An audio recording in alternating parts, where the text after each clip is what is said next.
Alright, hello everyone, and welcome back to another episode of Legend of Zelda Breath of the Wild. In the last episode, we took on the Muajim Shrine, and this episode, we're going to be heading over to Hatsuno Village. We can actually see our destination over there. We're trying to go for that building at the top of the hill right there. So let's get going. But, you see there's a little bit of a shrine down there. So I think this time around, we're going to handle the shrine first, and then continue along our way to Hatsuno Village. But anyway, so for today, it's going to be kind of weird, but I actually kind of want to talk about stuff that happened to me in the past. Far past. So I actually want to talk about my, history with cancer a bit more. So, I mentioned, several times before, actually, that, I had cancer, but I don't know, I just kind of want to talk about it a bit more now. Partially because in, a month, in May, is going to be, the, 10-year anniversary of the surgery that made me cancer-free. So, yeah. So, that's going to be a pretty interesting day. Qeta?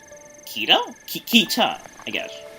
Anyway, so it's been about 10 years, so I'm kind of in between right now. So in December, it was the 10-year anniversary of when I was diagnosed with cancer, and next month it's going to be the 10-year anniversary of when I had the surgery. I don't know, maybe I'll make a bonanza out of it on the channel or something. I don't know, maybe I'll even have a video just talking about that maybe a bit more.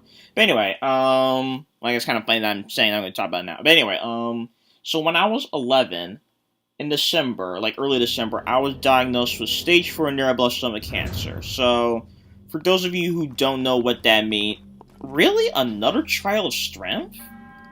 That's so odd that they're that many close together like that. Let's see, what kind is this? A major? Oh my god, that's gonna be real hard. Let's see. Well, I do have the Ancient Battle Axe, I guess. Okay. I'm kind of worried because, the minor test didn't go too well, but, I guess we could try our luck. Anyway, so when I was 11, I was diagnosed with stage 4 neuroblastoma cancer.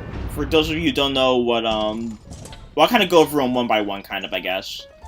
So for those of you who don't know how the stages work, basically,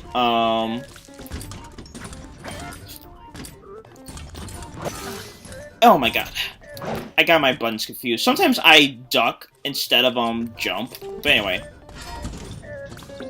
Actually, he's gonna come at me, so I'm gonna have the battle axe ready.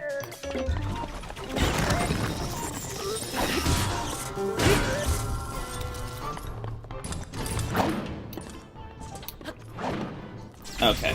Oh my god. That hurts so much!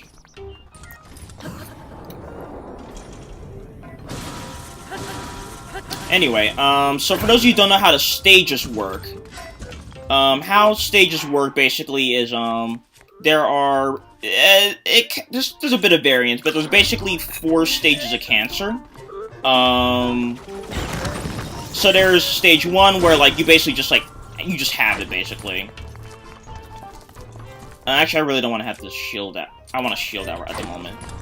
But anyway, so for those of you who don't know how the stages work, so there's, stage 1 where basically, you have, I guess, basically a minor case of cancer. And so, it's just there, but it's not that big. It's not really a threat to you at the moment. After that, we have, stage 2, which means, it's starting to grow. So basically, the first 4 stages basically boil down to, the size of the mass. That's my best understanding in it, anyway. And then, those are how the first 3 stages work. Stage 4 is when, your mass starts to, I believe the word is pronounced metastasize, which basically means, your mass has spread to different parts of your body. And so, I was in stage 4 because, my mass was the size of a cantaloupe. And so my mass was the size of a cantaloupe. So, if you know what a cantaloupe is, it's a very big fruit, actually. And so it was that big, and I was 11, and I'm a very small person. Like, I'm 5'2", I barely weigh over 100 pounds, actually, as well. So yeah, so I barely weigh over 100 pounds, so like, you can imagine, when I was 11, I was a very tiny child, and I've actually been overweight for like the entirety of my life. I've never been average weight. So there's that. So you can imagine, I was a very small child, so having a mass the size of a cantaloupe in your chest, not exactly the best thing to have. So there's that problem. There we go. Anyway, so yeah, size of a cantaloupe was pretty bad, and because it was stage 4, it also spread. It ended up spreading to my, back, so I had, like, a bunch of tiny, masses in my back as well. So, like, it was all along my spinal cord.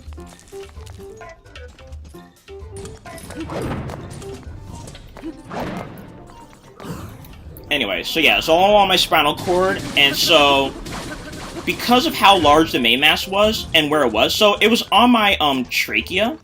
For those of you who don't know, the trachea is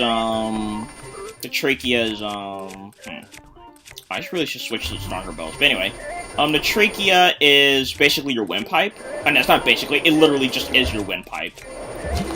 So because of that issue, so because it was the size of my windpipe, it was crushing my trachea actively due to its size. Okay, hold on. And so, since it kept, and it grows, okay, so what makes neuroblastoma special is that it grows really fast. And so, when I say really fast, I mean, some cancers, they take months and years to grow to, like, stage 4. Like, years to get to stage 4. For me, I went to stage 4 in, like, less than 4 months, which, relatively speaking, for cancer, is really, really fast. So there's that issue right there. And they predicted that my mass was growing so fast that, if they didn't discover it in, like, less than... If they took, like, at least another 8 months to discover my mass, I probably would have died because of, because of how big it would have gone. It would have crushed my trachea entirely to the point where, like, I wouldn't be able to breathe anymore. So yeah, so that's basically my history with that. And another thing is, my, I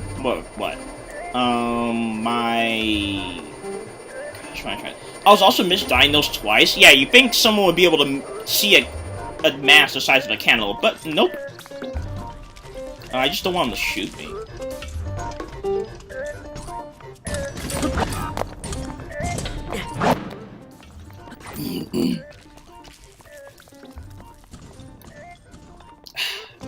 Okay. Do I not have any other kind of arrows on me? Oh, I do have other kinds of arrows. Oops, silly me. Let's see. Fire, ice. Let's try bomb arrows along with that. I sure hope I'm doing damage.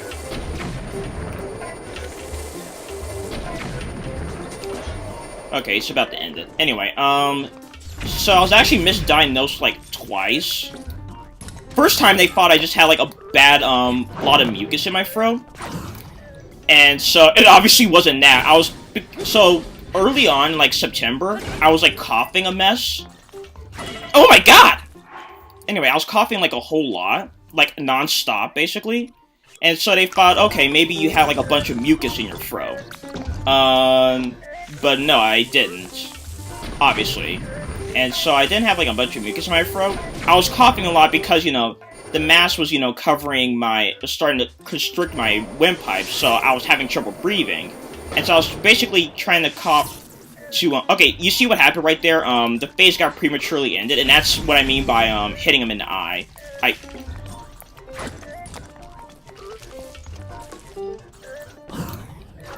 Anyway, so that's how I was misdiagnosed the first time, and you know, they predicted that, like, the mass really started growing in September in the first place, so it was because of that misdiagnosis that, like, it really was allowed to progress.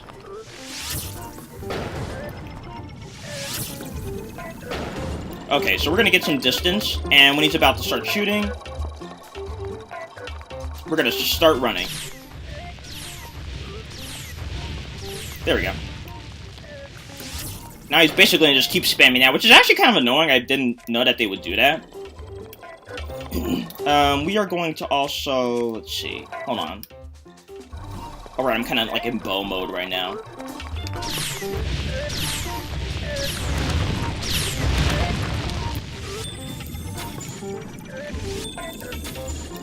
We may need to get in close.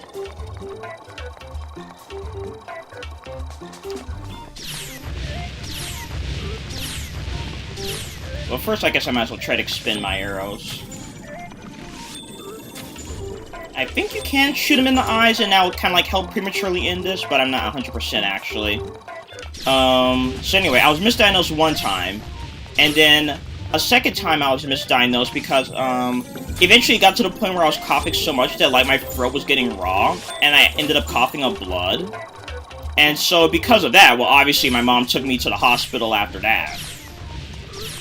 And so we went, and so then they did a scan on me, and they didn't find anything, so they sent me home, and well, obviously it was something a lot more serious. So they said it was nothing, they sent me home, and then they called my mom and said, like, you know what? This actually doesn't look right. Can you come back, please? And, oh, guys, that was so dumb. But anyway, so then they called her back, and then they told us, like, finally told us, like, okay, he has cancer. And, my mom told me, like, later on in life, apparently they sent, like, a priest to my room, and they called my mom out. Basically, because, they didn't think I was gonna survive, because, like, this thing was, like, a monster size.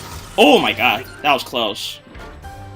But anyway, so yeah, they didn't think I was gonna survive that thing, having that cancer, so they basically went up to my mom. I was like, you know, like, had a priest, you know, like, it's kind of time to, you know, accept fate. But, you know, my mom, oh my gosh, my mom, like, you know, so you know, a lot of my stories kind of entail her, like, forcing me to do stuff that I really didn't want to do, but, like, honestly, she's, like, really such a wonderful mother. Like, she really is supportive in, like, a lot of things that I do, even though I'm not necessarily the best son all the time.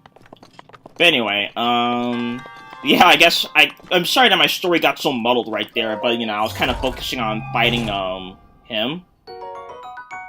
So, yeah. Oh, we got more climbing gear. But, yeah, well, that's actually kind of a good thing that we're doing the shrine first, so I can continue my story, actually. I was kind of thinking that we were going to end the episode, but, no. Well, actually, I kind of could. What should I do? Well, you know, I'll just kind of keep on talking about, like, my initial diagnosis, and we'll just try to see if we can find another shrine along the way for a future episode. Well,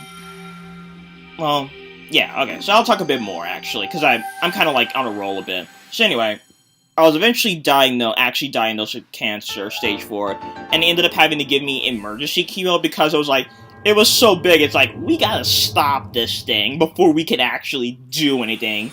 And, like, the only 100% way of I think it's still currently the only 100% way of preventing cancer from coming back is you gotta cut that baby out. Like, you can't do anything else. And the problem is, they couldn't give me anesthesia because what do you do when you have anesthesia? You're asleep, basically. And to some degree, you're relaxed. And so because of that, because I would have been so relaxed, I would have, the mass would have just ended up crushing my trachea. Actually, we're gonna just kind of, like, teleport to, the tower to see if I can find another shrine. Well, actually, no. We're gonna go to the tower so I can see if I can find another shrine to, like, pin along the way. But anyway, so my mass was, like, that big, so, like, if I went under anesthesia, it pretty much would have likely happened that because I would have been so relaxed, like, quote-unquote, the mass would have just crushed me all the way and I would have stopped breathing in my sleep, basically. And so they had to give me emergency chemo because, like, we gotta stop this thing. Like, we gotta actually nip it in the bud. It's just like, let's pump this kid full of chemo to, like, because we gotta stop it. And, well, you know, I'm still talking to you now, like, literally a decade later. And so obviously they were able to stop it, and I guess I'll continue on like the next episode how my treatment went. So I guess it's kind of like, I guess, a pro warning for some people. If you're a bit more of the squeamish sorts, you may not want. Okay, I'm not saying don't listen to my videos because that'd be kind of a weird thing for me to say, but I guess you're kind of being forewarned that like the next few episodes, unless I really have a story about my day, it's probably going to involve to some degree me talking about like my past with cancer. But yeah. So I can't find the shrine, but so yeah, in this episode we took on the Qeta shrine.